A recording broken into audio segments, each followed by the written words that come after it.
Yo la famille, bienvenue sur cette nouvelle vidéo de moonwatch.fr.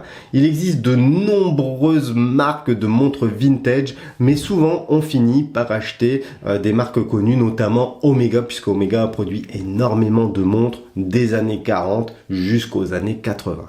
Alors, par montre vintage, il y a vraiment de tout, mais on retrouve certaines similitudes, à savoir du remontage manuel, du petit diamètre, du 32-36 mm, on va dire.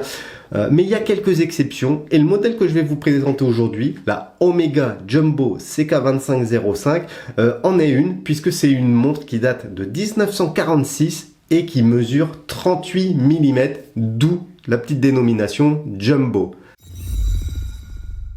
La montre Omega Jumbo CK2505 est l'un des garde-temps les plus vendus par Omega après la Seconde Guerre mondiale. Cette montre 3 aiguilles, petite seconde, est une des véritables montres nommées Jumbo puisque son diamètre est de 38 mm.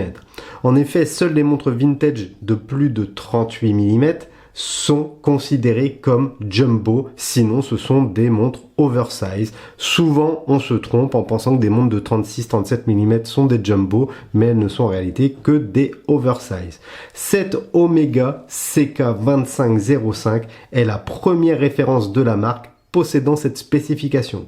C'est une montre qui est sortie en 1946 et cette version reste au goût du jour avec des dimensions parfaites qui font pâlir les marques actuelles. Intemporelle, cette CK2505 marquera l'histoire et deviendra rapidement un must-have pour tout passionné de la marque Omega.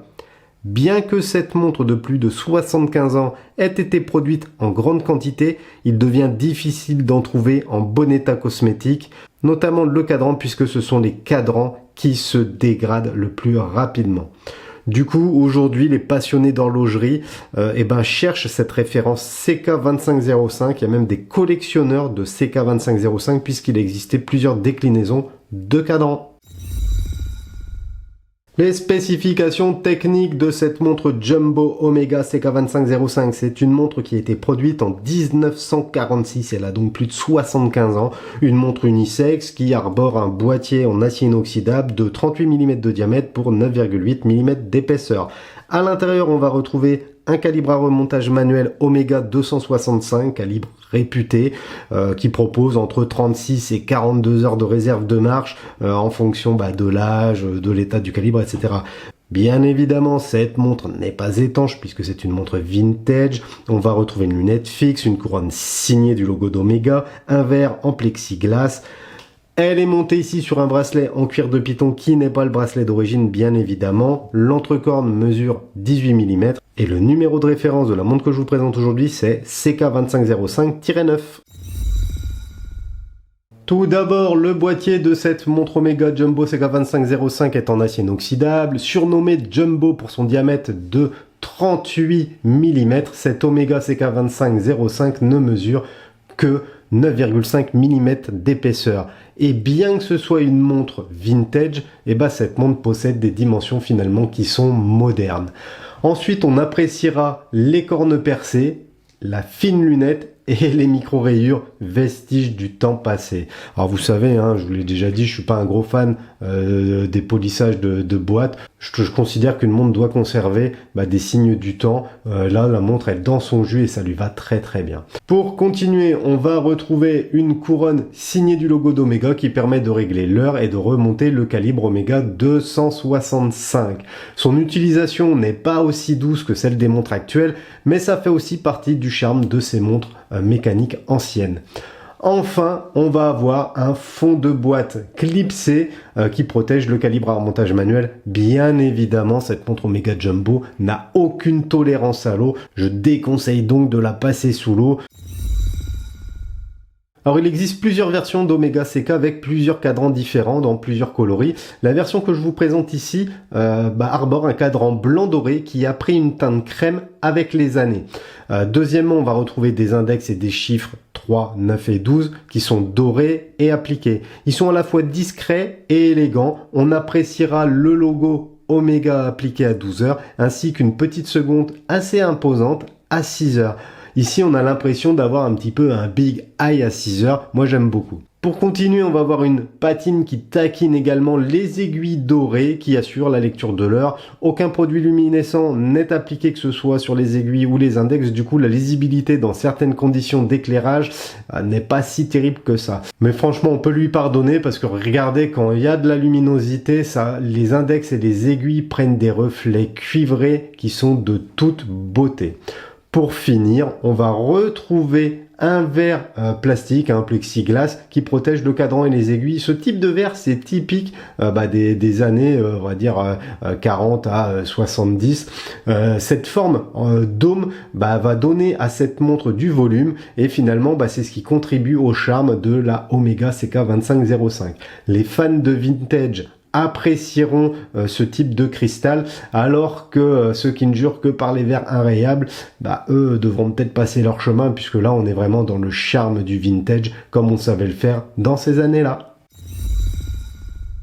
Concernant le calibre que l'on retrouve à l'intérieur de cette Omega Jumbo CK2505, on va avoir un calibre manufacture Omega 265 à remontage manuel. Donc c'est un calibre qui utilise 15 rubis, qui propose une réserve de marche qui peut atteindre 45 heures et le calibre aussi là 18 000 battements par heure. Pour l'époque, c'est une véritable révolution puisque ce calibre dispose d'un spiral Breguet avec un système Incablock qui réduit les effets des chocs sur la précision de la montre. La sensation au remontage par la couronne est plutôt bonne et c'est là qu'on se rend compte qu'Omega maîtrise sa profession depuis longtemps, puisque là on est quand même au milieu des années 40. De 1939 à 1963, ce mouvement Omega 265 sera fabriqué et emboîté dans plus de 3 millions de montres. Donc autant vous dire qu'il sera assez facile de trouver des pièces pour votre montre si vous en avez besoin, qu'en plus ça coûtera pas forcément cher et que n'importe quel horloger digne de ce nom saura effectuer les différentes opérations de maintenance. Le sourcing des pièces de rechange se fait facilement et de ce côté-là, vous ne serez jamais embêté. Alors évidemment, le bracelet de cette Omega Jumbo CK2505 n'est pas celui d'origine. La montre elle a plus de 75 ans, vous vous doutez, il y a très peu de chances pour que les bracelets Empire de l'époque soient encore en bon état. Heureusement pour nous, l'entrecorde mesure 18 mm et du coup il est possible de mettre le bracelet de son choix. Moi j'ai opté pour un bracelet en python rouge assez épais, c'est un choix volontaire de ma part et je trouve que ça match plutôt pas mal. Regardez comment c'est beau sur le poignet, elle a une gueule de fou cette montre. En plus j'aime beaucoup les cornes qui sont percées, du coup ça facilite aussi le changement de bracelet et il faut reconnaître que ces montres vintage Omega s'harmonisent bien avec toutes les sortes de bracelets possibles, que ce soit du cuir, du nylon, du perlon, bref, vous pourrez laisser libre cours à vos idées et à vos fantaisies.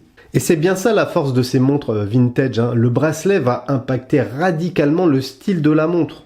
Il m'arrive également de la porter sur un bracelet en cuir marron glacé et on se rend très vite compte que ça change totalement le look de la montre. On passe sur une montre beaucoup plus habillée, beaucoup plus élégante, alors que sur le python rouge, c'est une montre beaucoup plus casual qui peut être portée quotidiennement pour aller bosser par exemple. Et c'est ça finalement que j'aime beaucoup avec ces montres Omega, surtout ici sur un modèle jumbo qui arbore des dimensions très modernes. Ça passe partout sur tous les poignets, que ce soit homme ou femme. Bref, vous pouvez vous faire plaisir pour pas très cher avec ces montres Omega vintage. Concernant le maintien, j'ai récupéré la boucle Ardillon d'origine qui est signée du logo Omega. Je l'ai juste adapté sur le bracelet Python et ça match super.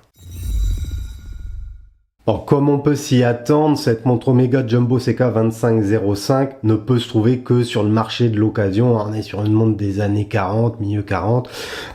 Du coup, il faudra acheter la montre sur le marché gris, pas d'autre choix. Le tarif, ça va fluctuer en fonction de l'état de la montre. Le packaging qui est fourni et ça va être entre 1200 et 1800, 2000 euros. Encore une fois, l'état de la montre joue énormément, notamment l'état du cadran, la cohérence cadran-aiguille, parce qu'il y a eu pas mal de bidouilles. Si c'est la couronne d'origine, si vous avez la boucle Ardillon d'origine, bref, vous l'aurez compris, on trouve de tout. Achetez donc en connaissance. Cette montre Omega, elle date des années 40, du coup il sera quasiment impossible de trouver le set d'origine, du moins moi je n'en ai jamais vu, mais vous pourrez obtenir une boîte Omega qui datent des années 50-60. Ces boîtes, faut savoir qu'on en trouve quelques-unes. C'était les boîtes dites de service, c'est-à-dire quand vous ameniez votre montre en révision ou quoi, vous récupériez vos montres dans ces boîtes-là. Ces boîtes sont très très belles. Elle est bleue, de forme rectangulaire minimaliste. À l'intérieur, on va juste retrouver un petit tissu satiné couleur beige. C'est très propre. Ça a assez bien vieilli avec le temps. La fermeture se fait par un petit clip. Et on va retrouver le logo Omega, l'ancien logo Omega, sur le dessus de la boîte et à l'intérieur. Il existe des centaines de références de montres vintage Omega, mais la plupart bénéficient du style de l'époque et possèdent des diamètres contenus plutôt entre 30 et 36 mm. Cette montre Omega Jumbo, référence CK2505, se démarque puisque son diamètre de 38 mm est toujours d'actualité et c'est vrai que pour les personnes comme moi qui sont habituées à porter des montres assez volumineuses, ça permet de porter une vintage sans avoir l'impression d'avoir une toute petite montre au poignet. Le charme de la finesse de la montre associée au plaisir du montage manuel font de ces montres Omega des garde-temps intemporels qui traversent les époques sans prendre une ride. Alors oui, ça va prendre de la patine, ça va vieillir, ça va se cuivrer, mais ça reste des montres qui sont exceptionnel à porter. D'ailleurs, il y a certains collectionneurs qui ne jurent que par ces modèles-ci et qui collectionnent même uniquement les CK2505. Sur le poignet, l'élégance de cette montre ne laissera pas indifférent. On ressent le vécu de l'objet et ça contribue au charme de cette montre suisse Omega. Encore une fois, je vous déconseille de polir les boîtes. C'est vraiment dommage. Ça fait une perte de matière et mine de rien, ça dénature la montre. Du moins, c'est ce que je pense. Mettez-moi en commentaire si vous êtes d'accord ou pas avec ça. À la différence avec d'autres montres anciennes Omega, cette CK2505 commence à se faire rare et elle séduit du coup les amateurs de pièces historiques accessibles. Voilà la famille, ma revue sur cette superbe Omega CK2505 touche à sa fin. J'espère que ça vous aura plu. N'hésitez pas à me mettre en commentaire si vous possédez des pièces vintage Omega. Et si oui, inscrivez-moi la référence. Pensez à mettre un pouce si la vidéo vous a plu, à vous abonner à notre petite chaîne, c'est important. Et moi je vous dis à bientôt dans une prochaine vidéo. Tchuss la famille!